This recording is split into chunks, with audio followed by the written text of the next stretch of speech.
ಗೀತಾ ಮಹಾತ್ಮೆ. ಯತ್ರ ಯೋಗೇಶ್ವರಃ ಕೃಷ್ಣಃ ಯತ್ರ ಪಾರ್ಥೋ ಧನುರ್ಧರಃ ತತ್ರ ಶ್ರೀರ್ವಿಜಯೋ ಭೂತಿಃ ಧ್ರುವ ನೀತಿರ್ಮತಿರ್ಮಮ. ಎಲೆ ಧೃತರಾಷ್ಟ್ರನೇ, ಯಾವ ಪಕ್ಷದಲ್ಲಿ ಯೋಗೇಶ್ವರನಾದ ಶ್ರೀಕೃಷ್ಣ ಭಗವಂತನು ಇರುವನೋ, ಯಾವ ಪಕ್ಷದಲ್ಲಿ ಧನುರ್ಧಾರಿಯಾದ ಅರ್ಜುನನಿರುವನೋ, ಆ ಪಕ್ಷದಲ್ಲಿಯೇ ಶ್ರೀ ವಿಜಯ, ಅಭಿವೃದ್ಧಿ ಹಾಗೂ ಶಾಶ್ವತವಾದ ನೀತಿಯೂ ಸಹ ಇರುವುದೆಂಬುದೇ ನನ್ನ ಅಭಿಪ್ರಾಯ.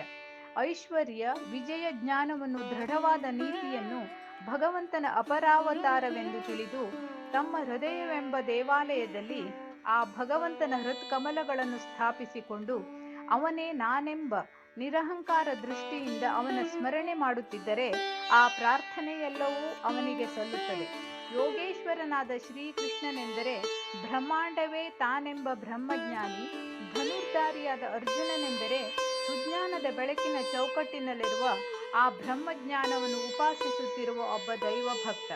ಮೇಲಿನ ಶ್ಲೋಕಕ್ಕೆ ಪುಷ್ಟಿ ಕೊಡುವ ಒಂದು ಶ್ಲೋಕವನ್ನು ಭೂದೇವಿಯನ್ನು ಕುರಿತು ಭಗವಂತ ಹೇಳುತ್ತಾನೆ.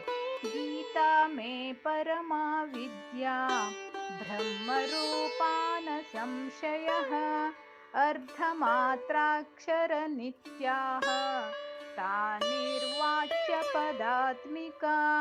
ಬ್ರಹ್ಮ ಸ್ವರೂಪವು, ಪ್ರಣವ ಸ್ವರೂಪವು, ಅನಿರ್ವಚ್ಯವೂ ಶಾಶ್ವತವೂ ಆದ ಗೀತೆಯು ಪರಮ ವಿದ್ಯೆ ಎಂದು ನನ್ನ ಅಭಿಪ್ರಾಯ. ಗೀತಾಯಾಃ ಪಠನಂ ಕೃತ್ವಾ ಮಾಹಾತ್ಮ್ಯಂ ನೈವ ಯಃ ಪಠೇತ್ ವೃಥಾ ಪಾಠೋ ಭವೇತ್ ತಸ್ಯ ಶ್ರಮ ಏವ ಹ್ಯುದಾಹೃತಃ. ಗೀತಾ ಪಾರಾಯಣವನ್ನು ಮಾಡಿ ಈ ಮಹಾತ್ಮೆಯನ್ನು ಪಠಿಸದಿದ್ದರೆ ಅವನ ಶ್ರಮವೆಲ್ಲ ವ್ಯರ್ಥ. ಪ್ರಕೃತಿಯನ್ನು ಜಯಿಸಿದವನಾಗಿ ಪ್ರಕೃತಿಯನ್ನು ತನ್ನ ಅಧೀನ ಮಾಡಿಕೊಂಡು ಅಜ್ಞಾನವನ್ನು ನಾಶ ಮಾಡಿಕೊಂಡು ಜ್ಞಾನಿಯಾದ ಭಕ್ತನಿರುವಲ್ಲಿ ವಿಜಯ ಮೊದಲಾದ ಸಂಪತ್ತುಗಳು ಇರುತ್ತವೆ. ಪುರಾಣಗಳಲ್ಲಿ ಹೇಳುವ ಹಾಗೆ ಗೀತಾಜ್ಞಾನ ರೂಪವಾದ ಮಹಾಧನಸ್ಸನ್ನು ಕೈಯಲ್ಲಿ ಧರಿಸಿದವನು ಕರ್ಮ, ಭಕ್ತಿ, ಜ್ಞಾನಗಳೆಂಬ ಅಸ್ತ್ರಗಳನ್ನು ಧರಿಸಿರುವ ಭಕ್ತನಿರುವಲ್ಲಿ ಸಾಕ್ಷಾತ್ ಭಗವಂತನ ಸಾನ್ನಿಧ್ಯದಂತೆ ವಿಜಯಾದಿಗಳು ಬೆಳಗುತ್ತಿರುತ್ತವೆ ಎಂಬ ಭಾವ. ಹರಿ ಓಂ.